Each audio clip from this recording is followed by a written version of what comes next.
History and alarming connections are mostly unknown to the American people. Who is Huma Abedin? What do we know about Hillary Clinton's #1 aide and sidekick for 20 years? Hillary spoke at Huma's wedding saying, "If I had a second daughter, it would be Huma." This presidential election decides who gets to run the most powerful country on earth, so it is obviously very important to understand the facts about Huma Abedin, as she may very soon become Chief of Staff in the White House. I'll be simplifying an intricate web of people, organizations, and events that unraveled over many years. All of this information and more is available online for anyone who has access to Google. Anyway, here is an unbelievable story of infiltration, unfolding before our eyes, and the most important aspect of this election that you definitely won't see on CNN. There are four main players in this: Hillary Clinton, Huma Abedin, Abdullah Omar Nassif, and Saudi Arabia. Huma was born in the USA. Then when she was 2 years old, her family moved to Saudi Arabia. They lived in Saudi Arabia for 16 years. Huma returned to the USA when she was 18 to study at George Washington University. Only after 2 years in the country, she became an intern for Hillary Clinton, and soon after started working full-time. Also in 1996, Huma was working at her family business, a journal by the Institute of Muslim Minority Affairs. The Abedin's family business is owned by the Muslim World League, Saudi Arabia's global organization that promotes violent Wahhabi Islam. They even share an office at 46 Goodge Street, London. Saliha Abedin, Huma's mother, and Hassan Abedin, Huma's brother, currently work there still. Abdullah Omar Nassif is one of the founders of the Muslim World League and served as vice president of the Saudi Kingdom Shura Council. He created Huma's family business along with her father. He also funded Al-Qaeda and Osama bin Laden, as did Saudi Arabia, for many years. His organization was declared guilty of funding Al-Qaeda terrorism by the USA State Department. During the Holy Land Foundation trial in 2001, the FBI discovered that the Muslim Brotherhood gave over $12 million to Hamas, the terrorist organization. They also found the secret 18-page plan for the Muslim Brotherhood, which explains that their work in America is a kind of grand jihad in eliminating and destroying Western civilization from within. This document is available online in full. One of the many listed organizations within the Muslim Brotherhood was the Muslim Students Association, which Huma was an executive board member on for 3 years. Only 2 years after Huma left, Anwar al-Awlaki, the Al-Qaeda member and preacher to 9/11 hijackers, became chaplain of the same Muslim Students Association that Huma was a part of. To make things worse, Huma's mother, Saliha Abedin, is a leading member of the Muslim Sisterhood, the women's division of the Muslim Brotherhood.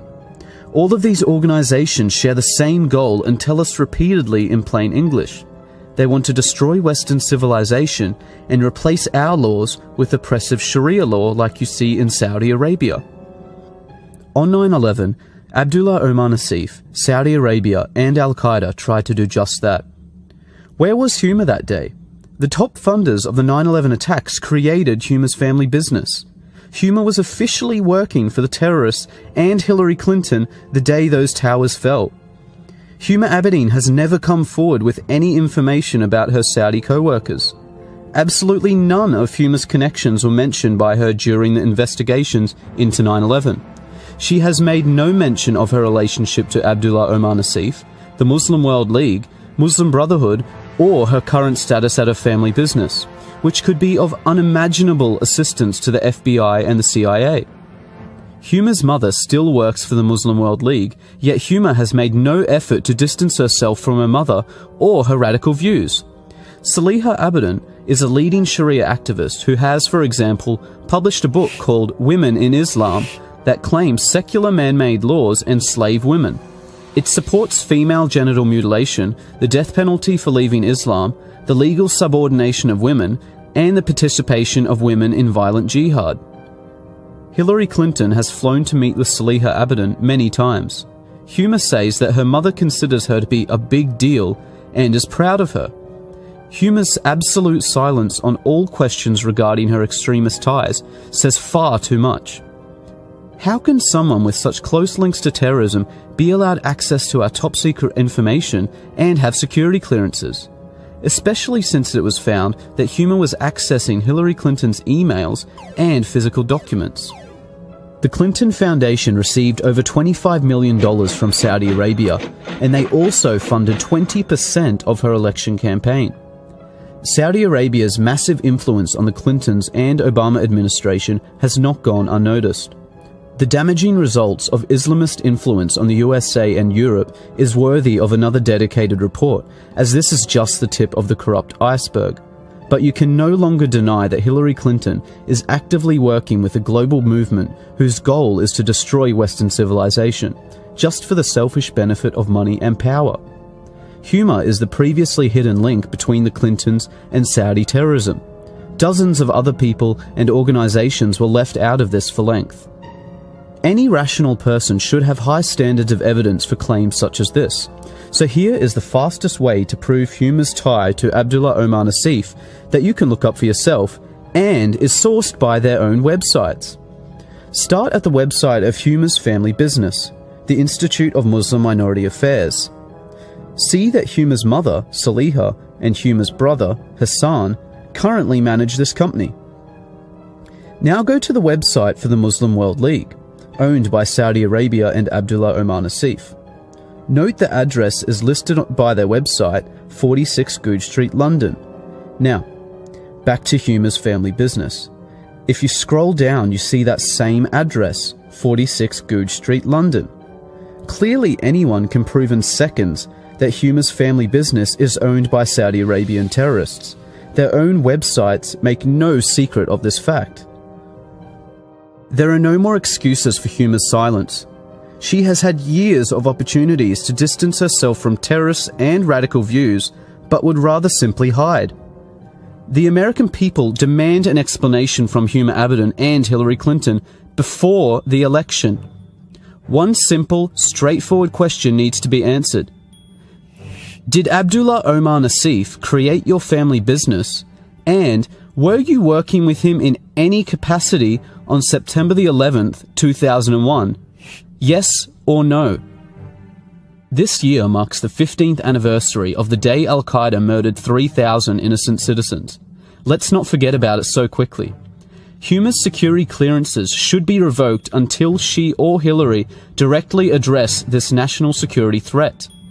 Unfortunately, in the meantime, because of the overwhelming silence and lies, it appears to be true that a vote for Hillary Clinton will be a vote for Huma Abedin, the Muslim Brotherhood, Saudi Arabia, Al-Qaeda, and a wish for the complete destruction of the United States of America.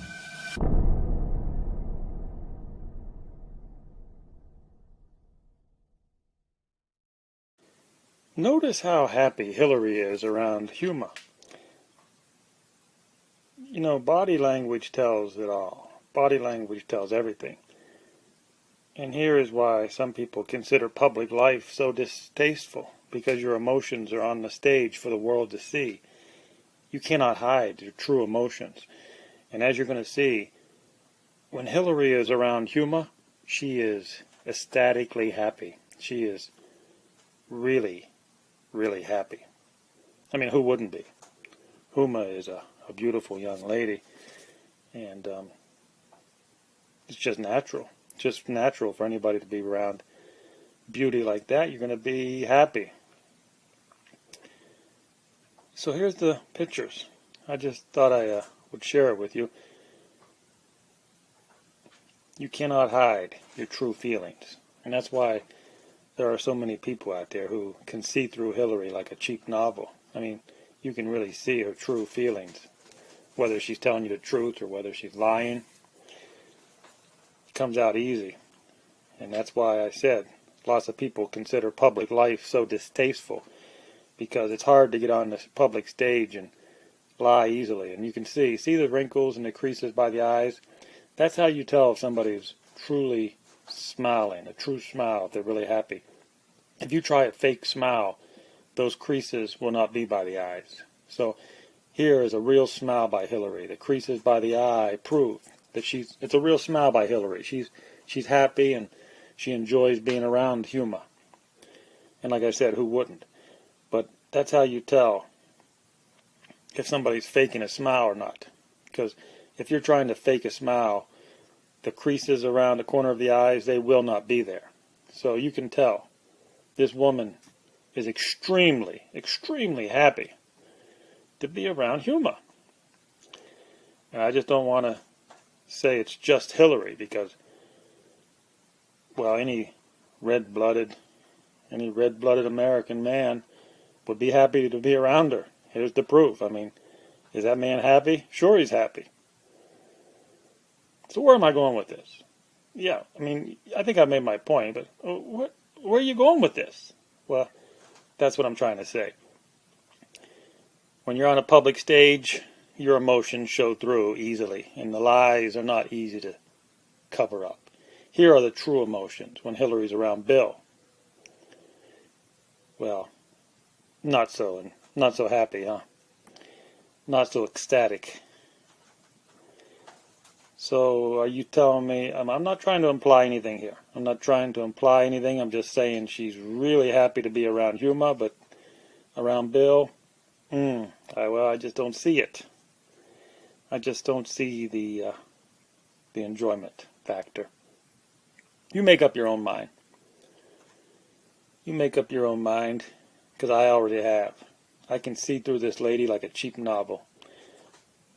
When she lies to me, boom, it hits. I see it in a heartbeat, and that's what's so strange to me. How she can lie to Americans and they don't see it. That's strange to me. But this is a true smile right here. When you see her smiling, the creases by the eye, that's a true, legitimate smile. Hillary is truly happy to be around Huma. But you make up your own mind. There once was a time when the left were the champions of freedom. Remember the 60s? Fights for women's liberation, civil rights, the explosion of creativity in music and fashion and art. Of course, not all the consequences turned out to be good, but it was undeniably a powerful and heartfelt expression of freedom. Those revolutions were driven by young people, and they were overwhelmingly on the left.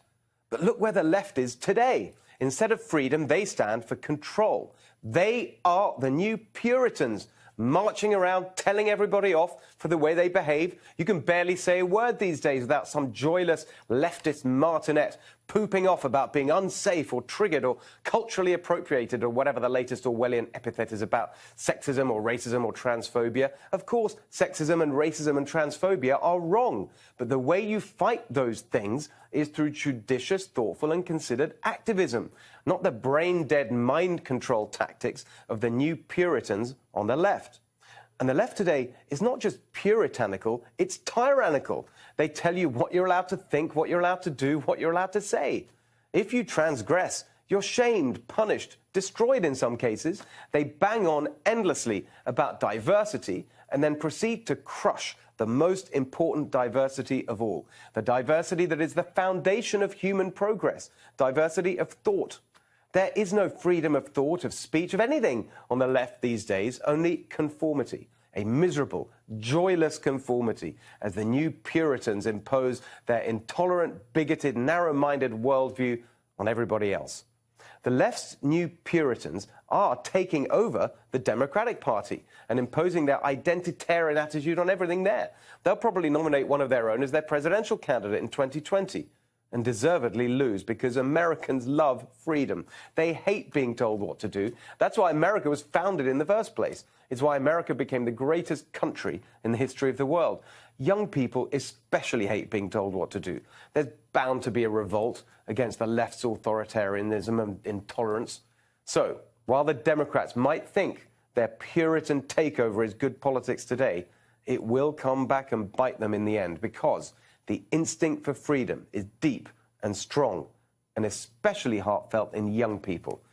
If the left carries on with its authoritarian puritanism, in the words of the Kaiser Chiefs, I predict a riot. Now, I'd love to know what you think. Please follow us at Steve Hilton X and at NextRevFNC.